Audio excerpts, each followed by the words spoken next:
النبي يا رحمة للعالمين مولاي صل وسلم دائما أبدا على حبيبك خير الخلق كلهم محمد سيد الكونين والثقلين والفريقين من قرب ومن عجم هو الحبيب الذي ترجى شفاعته لكل هار من الأحوال القائمين ثم الرضا عن أبي بكر وعن عمر وعن علي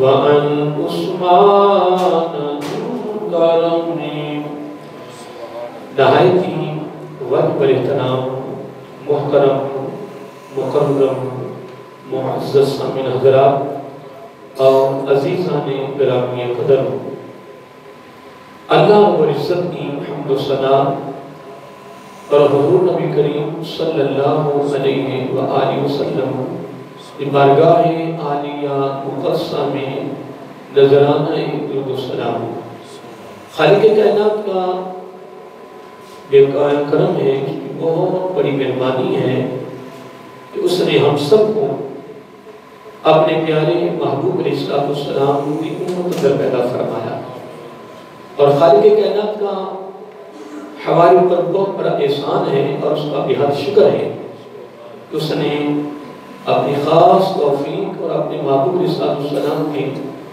توسط سے ایمان جیسی عظیم الشان نعمت سے مالا مال فرمایا۔ حضرات محترم، ہماری خوش بختی ہے، خوش نصیبی ہے کہ ہم جمعہ مبارک کی ادائیگی کے لیے اللہ تعالیٰ کے گھر میں حاضر ہیں۔ اللہ تعالیٰ ہماری اس حاضری کو ہمارے لیے گناہوں کا غفارہ بنائے اور اللہ تعالیٰ ہماری بخشش کا ذریعہ بنائے۔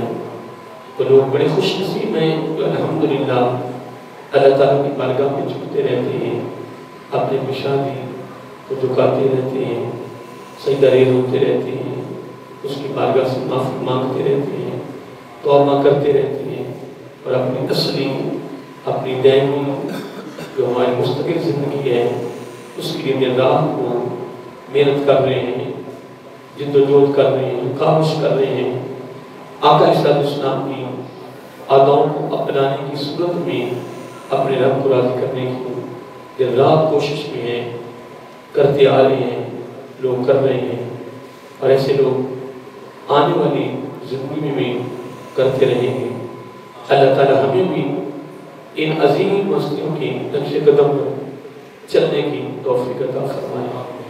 حضرات محترم، خطابات، تقریریں، وعظ، درس قرآن، درس حدیث، محفل میلاد، محفل گیارہویں شریف، یہ ایک نظام ہے، چل رہا ہے اور اگر حقیقت میں دیکھا جائے تو یہ ایک اصلاح کا بہترین ذریعہ ہے، تربیت کا، اصلاح کا، فکر کا، خوف کا، درد کا، تیاری کرنے کا، اپنے رب اس کے رسول صلی اللہ علیہ وسلم کی رضا کے لیے ایک بڑے بہترین مواقع ہیں، بہترین یہ مقامات ہیں کہ جہاں سے ہمیں اصلاحی، تربیتی، روحانی، فکری، علمی، تعلیمی ہمیں یہاں سے ہیرے ملتے ہیں، سبق ملتا ہے، درس ملتا ہے، فکر ملتا ہے۔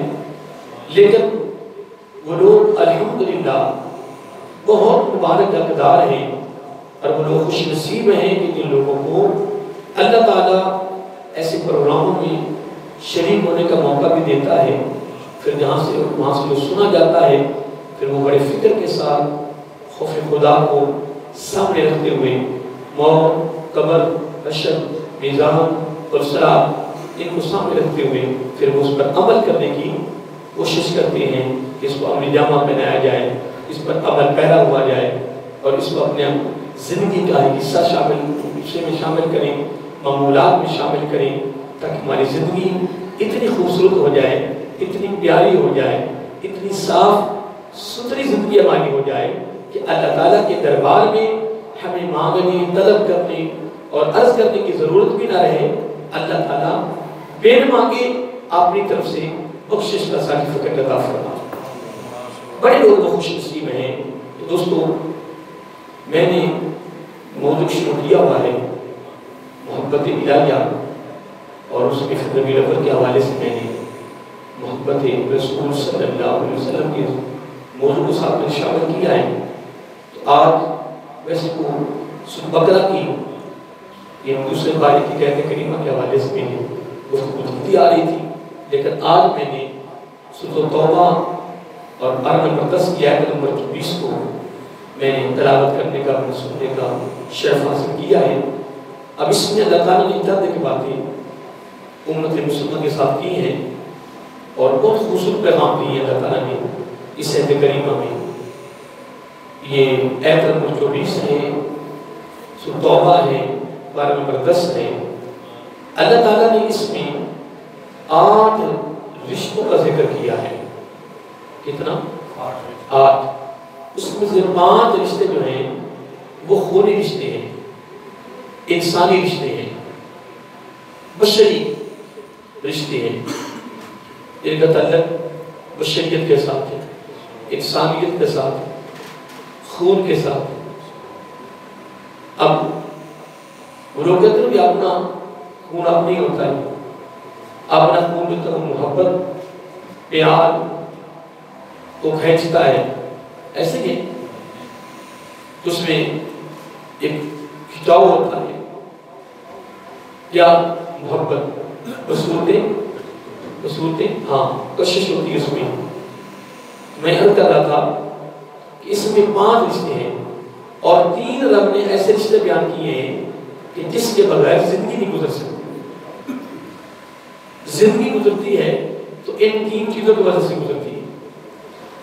اللہ تعالیٰ نے فرمایا قل اے میرے محبوب صلی اللہ علیہ وسلم فرما دیجیے، قل پر میں نے ایک مرتبہ گفتگو کی ہے اور اکثر میں یہ سناتا رہتا ہوں، یعنی قل کے بارے میں کہ قل قرآن مجید جہاں بھی آتا ہے یہ کسی خاص گفتگو کے لیے، کسی خاص پیغام کے لیے، کسی خاص گفتگو کے لیے اللہ تعالیٰ فرماتا ہے قل اے میرے محبوب صلی اللہ علیہ وسلم فرما دیجئے ان اگر کیا ان اگر کانا ہے آباؤکم تمہارے باپ اجداد، تمہارے والدین، تمہاری داد دادا، وہ ابناؤکم اور تمہاری بیٹیاں بیٹی، یہ تمہاری اولاد، وہ اخوانکم اور تمہارے بہن بھائی، وہ ازواجکم اور تمہاری بیویاں، وہ عشیرتکم اور تمہارے رشتہ دار، خونی رشتہ، قریبی رشتہ دار۔ اب یہاں 5 رشتوں کا ذکر ہوا ہے، کتنے؟ جس میں وہ اجداد، اولاد، بہن بھائی، رشتہ دار اور ازواج، یہ بیویاں۔ اب یہ 5 خونی رشتے اللہ تعالیٰ نے یہاں بیان کیے ہیں۔ آگے اللہ تعالیٰ نے 3 رشتوں کا ذکر کیا ہے کہ جس پر زندگی کا سرگرد کر رہا ہے، جس پر زندگی کا سرگرد کر رہا ہے، یہ جس پر زندگی کا دار و مدار ہے، جس پر زندگی کا دار و مدار ہے۔ اس میں سے یہ جو پہلی بات ہے وہ ہے وَأَمْوَالِ، کیا؟ وَأَمْوَالِ یعنی مال، دولت، سرمایہ، وَأَمْوَالِ اقْتَرَفْتُمُوهَا اور تمہارے وہ مال، اگر آپ نبات کا کتنی بات کہتا ہے تمہارے مال، تمہارے دیکھیں باو اجداد، اولاد، بہن بھائی، بیویاں اور رشتہ دار، ان کا فقط رشتہ بیان کیا ہے، لیکن ان کے ساتھ رب نے کوئی تشریح نہیں کی، ایک چیز تو واضح نہیں کیا ہے کہ باو اجداد رشتہ کیسا ہے، اولاد رشتہ کیسا ہے، بہن بھائی رشتہ کیسا ہے، بیویوں کا رشتہ کیسا ہے، وَعَشِيرَتُكُمْ، اور تمہارے جو اقربا جو تمہارے خونی رشتے کے جو رشتہ دار ہیں وہ کیا ہیں، نہیں اللہ کوئی بیان نہیں کیا، لیکن اب جس پر زندگی کا دار مدار ہے، جس پر زندگی گزاری جاتی ہے یا جس کی وجہ سے انسان کی زندگی گزرتی ہے آسانی کے ساتھ سہولت کے ساتھ، اللہ تعالیٰ نے ان کا پہلا رشتہ بیان کیا نا تو رب نے ساتھ اس کی تشریح بھی کر دی، فرمایا وَأَمْوَالٌ اقْتَرَفْتُمُوهَا، تمہارے وہ مال جو تم نے بڑی محنت سے کمائے ہیں۔ کیا بغیر محنت کے مال کمایا جا سکتا ہے؟ بغیر جد و جہد کے، بغیر کاغذ کے، بغیر دقت کے؟ جس نے بھی کمانا ہے اس نے محنت کرنی ہے۔ کیا کرنی ہے؟ بولیے، اس نے محنت کرنی ہے، اور محنت کے بغیر نہیں کمایا جا سکتا۔ وَأَمْوَالٌ اقْتَرَفْتُمُوهَا، اور تمہارے وہ مال جو تم نے بڑی محنت سے کمایا ہے اور اس کو بڑی جدوجہد کے ساتھ۔ آگے آپ نے ایک اور ذکر کیا ہے، وَتِجَارَةٌ، اور تمہاری وہ تجارت، تمہارا وہ لین دین، تمہارا وہ کاروبار، اتنے ذکر کر دیتا اللہ تعالیٰ اس کا ذکر کر دیتا کہ تمہارا تجارت کا سلسلہ، لیکن اللہ تعالیٰ بیان کر فرمایا تخشونها، جو ہمارے اندر یہ چیز پائی جاتی ہے نا رب نے اس کو کھول کے بیان کر دیا۔ وَأَمْوَالٌ اقْتَرَفْتُمُوهَا، تمہارے وہ مال جو تم نے بڑی محنت سے کمائے۔ معلوم یہ ہوا کہ مال بغیر محنت کے نہیں کمایا جا سکتا۔ آگے رب نے فرمایا وَتِجَارَةٌ، تمہاری وہ تجارت، تخشون کسادہا، تخشون کسادہا، تمہاری وہ تجارت، تخشون، جس کا تمہارے دل میں ڈر رہتا ہے، خوف رہتا ہے، تمہارے دل میں کیا خوف رہتا ہے، ڈر رہتا ہے، خدشہ رہتا ہے یہ چیز کا، کسادہا، کہیں نقصان نہ ہو جائے، کہیں گھاٹا نہ پڑ جائے، کہ ہماری تجارت تباہ نہ ہو جائے۔ وَتَخْشَوْنَ كَسَادَهَا، اللہ تعالیٰ نے تجارت پر جو بندے میں خامی پائی جاتی ہے نا تجارت کی وجہ سے، اللہ تعالیٰ نے اس کا بھی ذکر کر دیا۔ اللہ اکبر۔ اگلا رشتہ سنیں، وَمَسَاكِنُ، تمہارے وہ گھر، تمہارے وہ گھر، تمہارے وہ مکان، تمہارا وہ مسجد، تمہاری وہ سکول، تمہاری وہ رہنے والی جگہ، وَمَسَاكِنُ، وہ تمہاری رہنے والی جگہ، تَرْضَوْنَهَا، اللہ تعالیٰ نے یہ بات بیان کر دی، تَرْضَوْنَهَا، جو تمہیں مکان بڑے پیارے لگتے ہیں، بڑے پسند ہیں۔ اب اللہ نے، اللہ تعالیٰ کی ذات نے 5 رشتوں کو بیان کیا جو خونی رشتے ہیں، لیکن ان کی الگ الگ کوئی تشریح نہیں کی۔ کیا تشریح نہیں کی، لیکن 3 رشتے ایسے ہیں کہ جن پر پوری زندگی کا دار و مدار، پوری زندگی کا سیگٹ چل رہا ہے، ان کو اللہ تعالیٰ نے بیان کرنے کے ساتھ ساتھ اس کی وجہ سے جو ہمارے اندر خامی ہے، یہ جو ہمارے اندر وہ چیز پائی جاتی ہے، رب نے اس کو بھی کھول کے بیان کر دیا۔ اب دیکھیں، میں دوبارہ پھر آنا چاہتا ہوں، جب مال کا ذکر ہوا، جب مال کا ذکر ہوا، مال کی بات ہوئی تو رب نے فرمایا اقْتَرَفْتُمُوهَا، اور جب باری آئی تجارت کی تو میں تخشون کسادہا، جب ہماری آئی مساکن مکان کی باری آئی تو فوراً فرمایا تَرْضَوْنَهَا۔ رب نے تینوں کے ساتھ جو بندے میں چیز پائی جاتی ہے رب نے اس کا بھی ذکر کر دیا کہ مال بغیر محنت کے نہیں، اور نمبر 2 تجارت، اس میں ڈر ہے، اس میں خوف ہے یا نقصان ہو جائے گا، یا میری تجارت گھٹ نہ جائے، گھر کے کہیں ختم نہ ہو جائے، ڈر ہے، خوف ہے، دل میں خدشہ ہے۔ اللہ تعالیٰ نے اس کا بھی ذکر قرآن میں بیان کر دیا ہے کہ تجارت کرنے والوں تمہارے دل میں تخشون کسادہا، اس چیز کا ڈر رہتا ہے وہ کیا ہے کہ کسادہا نقصان نہ ہو جائے، کسادہا گھٹ نہ جائے، کسادہا ختم نہ ہو جائے، نقصان نہ ہو جائے۔ اور فرمایا وَمَسَاكِنُ تَرْضَوْنَهَا، اللہ اکبر، تمہارے وہ مکان جو تم نے بڑے پیار سے بنائے ہیں، بڑی محبت سے بنائے ہیں، بڑے نفسوں کے تحت بنائے ہیں، بڑے ذوق میں، بڑی لگن میں، بڑے پیار میں بنائے ہیں، یہ مکان کیا ہیں؟ مولا کیا ہے؟ فرمایا تَرْضَوْنَهَا، کہ تمہیں بڑے پسند ہیں، تمہیں اس سے بڑا پیار ہے، بہت پسند کرتے ہو۔ اب اتنی بات کرنے کے بعد اللہ تعالیٰ نے بڑی یہاں پیاری بات فرمائی، بہت نصیحت آموز رب نے بات فرمائی، امت مسلمہ کو رب نے یہاں خبردار کر دیا، آگاہ کر دیا۔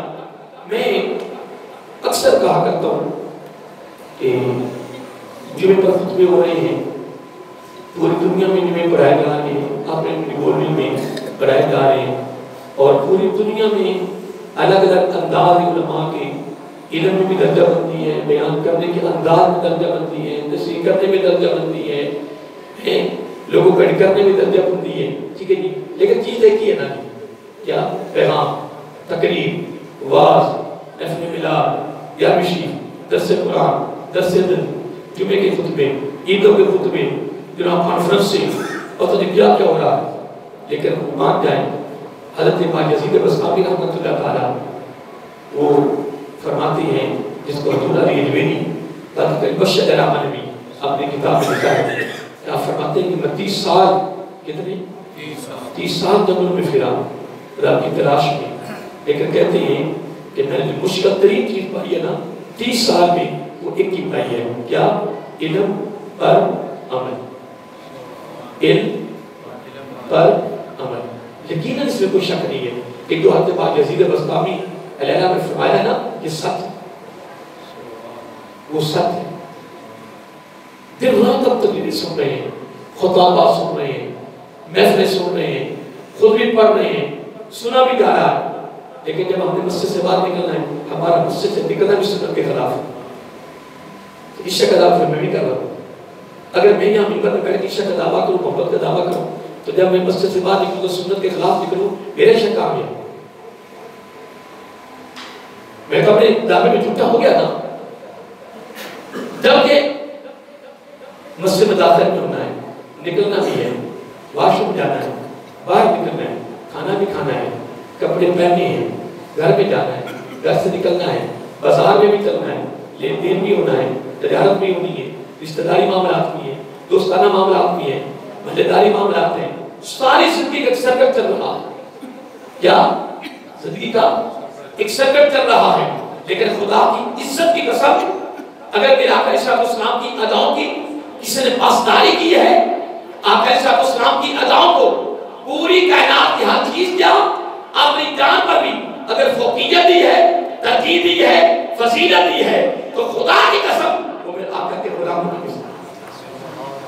تم اگر میرے آقا کی صحابہ کی زندگیاں اٹھا کے دیکھو، انہوں نے خدا کی قسم کسی موقع پر اپنی مرضی سے کام کیے گئے، کام پوری کیا ہے جو انہوں نے آقا علیہ السلام کو کرتے دیکھا۔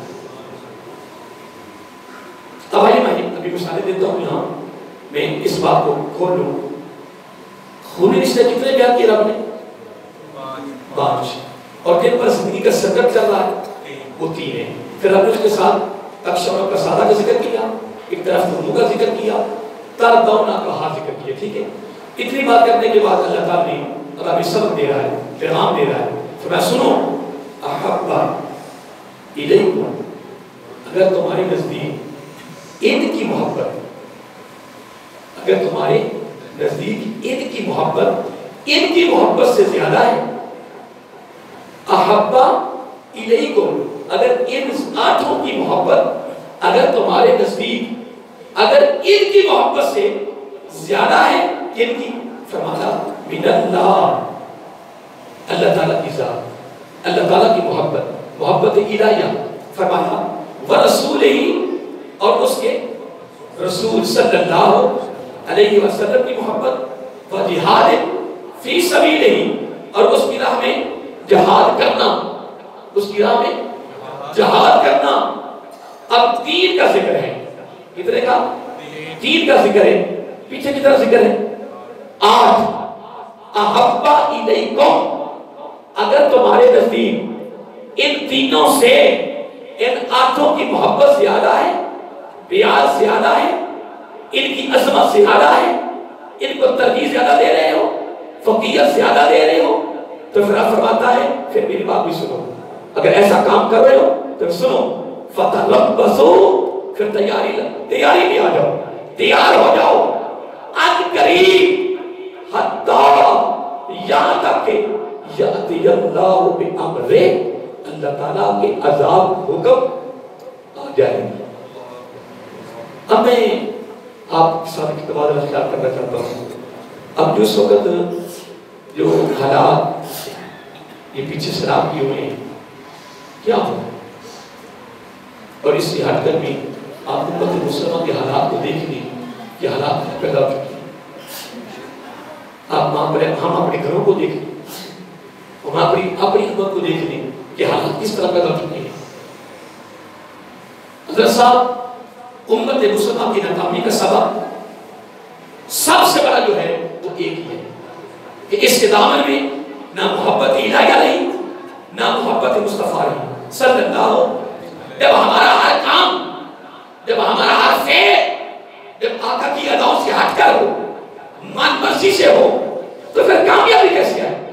رب تو فرما رہا ہے کہ اگر احب الیکم من اللہ ورسولہ وجہاد فی سبیلہ، اگر تمہارے نزدیک اگر ان 8 کی محبت ان تینوں کے مقابلہ میں زیادہ ہے، اگر ان تینوں کے مقابلہ میں ان 8 کی محبت فوقیت رکھتی ہے، ترجیح دیتے ہو، ان کو زیادہ سمجھتے ہو، ان 8 سے محبت زیادہ کرتے ہو، تو فتربصوا، اللہ تعالیٰ فرماتا ہے پھر ان قریب تیاری کرو، تیار ہو جاؤ.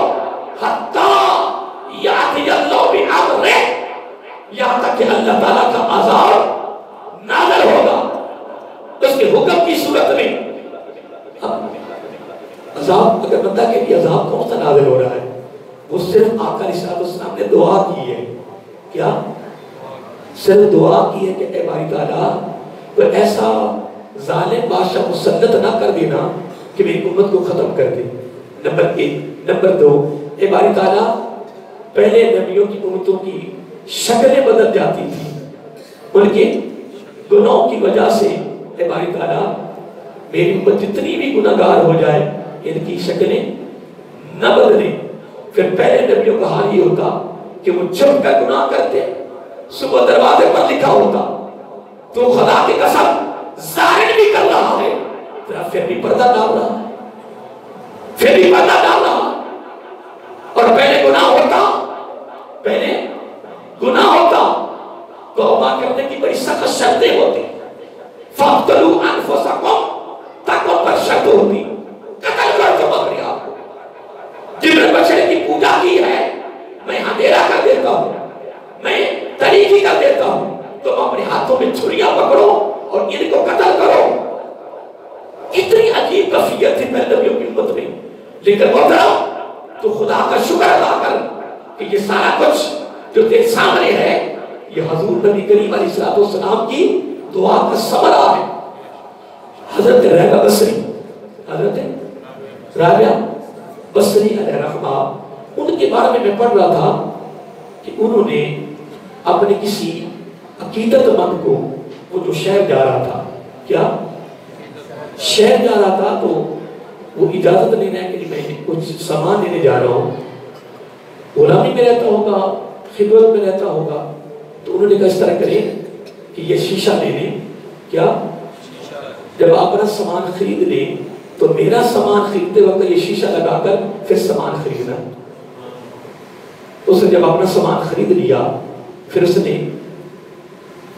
رابعہ بصری علیہ السلام کا سامان خریدنے کا ارادہ کیا، تو جب وہ شیشہ لگاتا تو ڈر جاتا، شیشہ لگاتا ڈر جاتا، خوف کھا جاتا، شیشہ اپنی آنکھوں سے علیحدہ کر لیتا. کتنی صدیوں پہلے کی بات ہو رہی ہے، حضور نبی کریم علیہ السلام کے قریب کے زمانے کی بات ہو رہی ہے.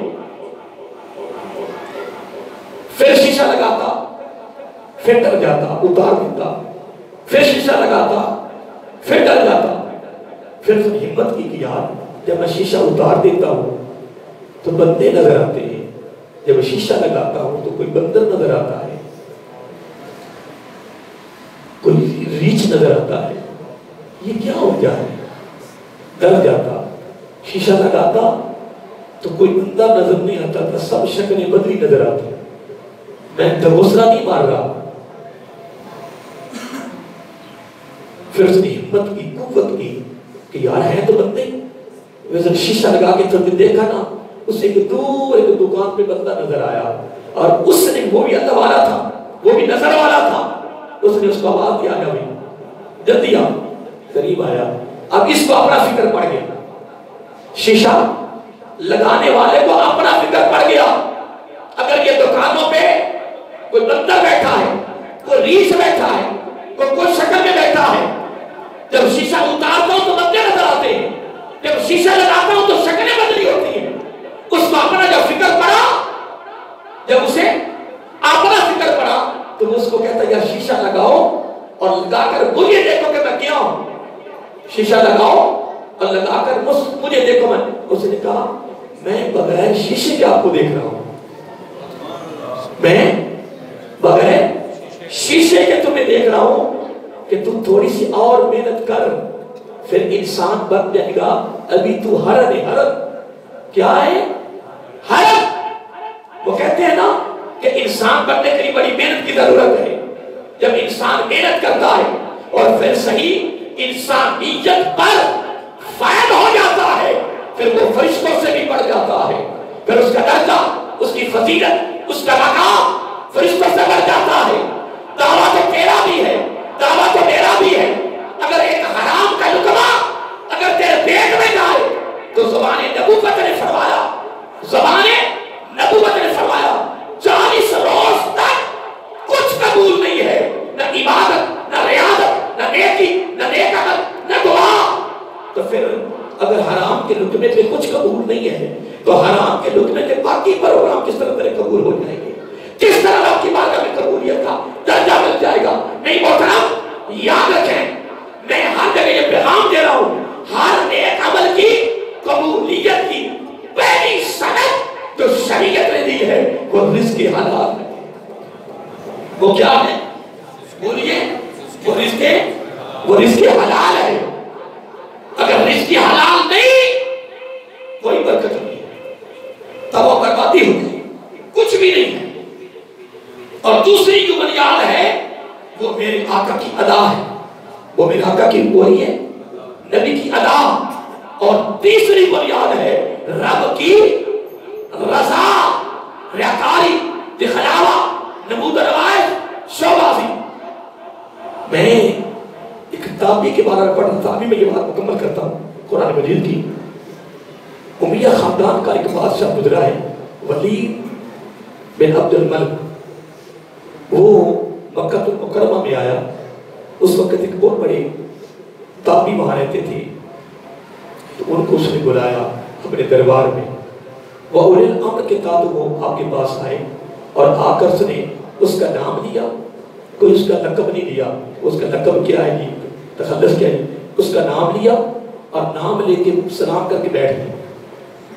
اور وہ اکثر حاکم ہوتا ہے، وقت کا بادشاہ ہوتا ہے، پھر گھمنڈ ہوتا ہے، پھر ذہن پاک ہوتی ہے کہ میں وقت کا سربراہ، میں وقت کا سربراہ، میں وقت کا بادشاہ، میرے پاس یہ ہے، میں وہ ہوں، میرے پاس یہ اختیار ہے۔ پھر وہ اپنے اختیارات کو نجائز استعمال کرتا ہے، تھوڑی سی اسے امیری ملتی ہے نا، اللہ اکبر، تو پھر وہ اس نے پتہ کیا کہا، اس نے کہا آپ نے مجھے میرا کوئی لقب نہیں دیا، آپ نے مجھ سے پوچھا نہیں ہے، آپ نے میرے فقط نام لیا، سلام کیا، بیٹھ گئے۔ آگے سے تابعی پتہ کیا فرماتے ہیں؟ تابعی بڑا عجیب، بڑا کمال تابعی فرماتے ہیں، میں نے آپ کو دوزخ سے بچایا ہے، میں آپ کو، بولیے، جہنمی ہونے سے محفوظ کیا ہے، جہنمی ہونے سے میں نے تمہیں بچایا ہے۔ وہ کہیں گے وہ کیسے؟ کہیں گے امیر المومنین حضرت علی مرضی حیدر قرار باب مدینہ العلم رضی اللہ عنہ فرماتے ہیں کہ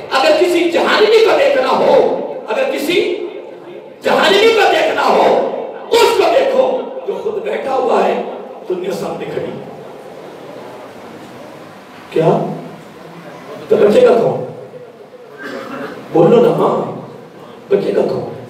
یہ تو میری خواہش بھی ہے کہ میں یہاں بیٹھا ہوں اور جناب تری میرے سامنے کھڑی ہو دینا، پتہ لگے کہ کوئی مفتی صاحب، کوئی بہت بڑے پیر صاحب تشریف فرما ہے، اور اگر حضور علی اجویری علیہ رحمہ کے دربار پہ چلے جاؤ، ایک پیر اتر بیٹھا ہے، ایک اتر بیٹھا ہے، ایک اتر بیٹھا ہے، جناب اللہ کے تاکہ جناب کمال ہے، میں تو نہیں پتہ لگا کہ یہ دیمن گئے نے کہ یا لون گئے، میں تو نہیں پتہ لگا۔